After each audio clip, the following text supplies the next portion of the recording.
Podcast de l'article de Abdessamad Mouhyeddine publié sur l'odj.ma. L'auteur a intitulé son article « Des maladroites fourberies macroniennes ou le Gaulois gentilhomme ». Il commence son article ainsi. Dès son arrivée au pouvoir, par effraction, dira-t-il lui-même, Emmanuel Macron n'a cessé de démontrer son incapacité à comprendre les transformations profondes qui secouent l'Afrique, notamment ses flancs subsahariens et nordiques. Au registre diplomatique, il n'a cessé d'y réparer les erreurs par des fautes et les maladresses par des catastrophes. Le bilan de sa politique africaine, particulièrement maghrébine, est proprement désastreux. L'auteur poursuit son article ainsi. En effet, en jouant avec les dirigeants africains aux accolades et aux embrassades, non sans sa sempiternelle posture jupitérienne, il ne cessera de croire imposer son ascendant sur ces derniers dont les peuples ont fait leur deuil de la fameuse France-Afrique, qui faisait et défaisait les régimes à travers l'ensemble de l'Afrique francophone. Aujourd'hui, dans une foultitude de pays africains, la rue appelle au dégagisme économique, politique, stratégique et culturel français. Les peuples africains, souvent suivis par leurs dirigeants, ne supportent plus cette France qui a longtemps pillé le continent noir au seul profit de son CAC 40. D'autant que cette France-là qui continue à se goinfrer sur le dos du franc CFA se refuse à toute coopération de type gagnant-gagnant. Ce mode de partenariat lui est encore insupportable. Cette posture paternaliste et, à mains égards, proprement néocoloniale, a été neutralisée par Mohamed VI dès sa première rencontre avec ce Gaulois gentilhomme, à l'ego hypertrophique, mais à la science géostratégique bien indigente. Contrairement à ce jeune loup qui a émergé par voie de feintes diverses et variées au sein d'un écosystème politique français fortement décomposé, Mohamed VI peut s'enorgueillir d'une vision claire et mûrement construite d'un destin marocain devenu plus universel, plus autonome par rapport aux mœurs extorsionnistes françaises à la veille de chaque réunion du Conseil de sécurité de l'ONU sur le Sahara dit occidental. Aussi la reconnaissance de la marocanité du Sahara par les USA constitua-t-il un événement sismique pour cette Macronie insensible à la traditionnelle loyauté marocaine au chapitre sécuritaire, diplomatique et, à mains égards, stratégique. Le temps du chantage au vote pro-marocain au sein du Conseil de sécurité était de facto révolu. L'auteur précise sa pensée ainsi. Mais bien avant cette reconnaissance américaine, il y eut moult velléités de vassalisation du Maroc à plus d'un niveau.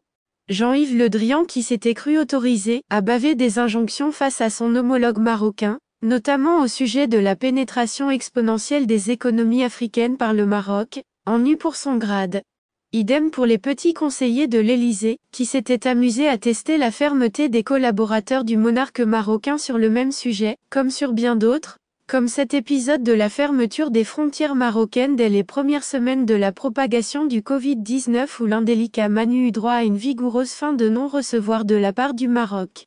Ou encore ce rocambolesque feuilleton de Pegasus, dont on saura plus tard qu'il était en cours d'utilisation par une soixantaine de pays. Ne parlons même pas des stratagèmes diplomatiques français destinés à fomenter des hiatus sinon de sérieuses fâcheries entre le Maroc, d'une part, et l'Amérique de Biden, l'Allemagne de Merkel et la primature espagnole, d'autre part. Sans parler de toutes les vaseuses tentatives d'avortement d'un nombre incalculable d'accords conclus entre le Maroc et plus d'une trentaine de pays africains. Tout cela a été subi avec une superbe zénitude par la diplomatie marocaine.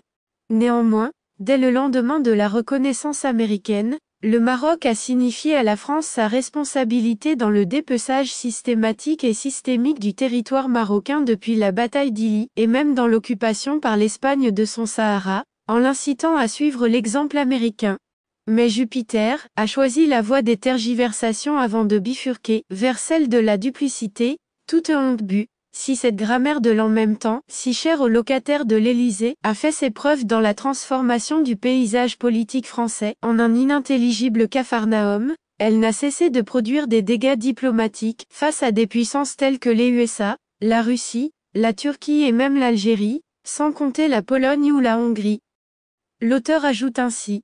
Une telle grammaire de la duplicité a été vite déconstruite face à la vision de Mohamed VI quant à la place qui dorénavant échoit au royaume au niveau régional, continental, méditerranéen et arabe. Aujourd'hui, elle est expressément dénoncée par le souverain marocain, qui a instauré le diapason saharien au cœur de la mélodie diplomatique internationale du Maroc. Pour ou contre la marocanité du Sahara, point barre. Je n'irai pas faire mon marché dans les fumisteries publiées la semaine dernière sur une prétendue offensive de la DGSE à l'encontre des intérêts marocains en Afrique et ailleurs. Mais je serais étonné que les services français ne soient pas tourmentés par la percée économique, diplomatique, religieuse ou culturelle du royaume en Afrique, y compris sur son flanc est. Nombre d'intellectuels binationaux ont longtemps défendu la France face au péril islamo-djihadiste, y compris face à l'entrisme turc, marocain ou algérien au sein de l'islam de France. J'en fus et j'en suis toujours. Mais je ne peux en même temps m'empêcher de défendre mon pays d'origine contre les assauts de type néocolonial voire impérialiste au moment où le Maroc entame son décollage socio-économique et s'impose de plus en plus en leader régional et continental. L'auteur conclut son article ainsi. Monsieur le Président, empruntez sans désuète tergiversation le vecteur de l'histoire, ni la guerre des visas, ni les flirts avec la junte d'Alger, ni, encore moins, les coups bas des chancelleries françaises en Europe et aux USA ne changeront un iota à la doctrine diplomatique marocaine qui a élu la marocanité des provinces sahariennes en thermomètre de ses relations internationales. Prenez en acte, le chemin de la loyauté réciproque vous est toujours ouvert. Rédigé par Abdessamad Mouhiedine et lu par l'intelligence artificielle de l'ODJ Media. N'oubliez pas de télécharger notre application l'ODJ Mobile sur Android et iOS et de vous abonner à notre chaîne YouTube l'ODJ TV si vous souhaitez être au courant des dernières actualités, podcasts et émissions télévisées.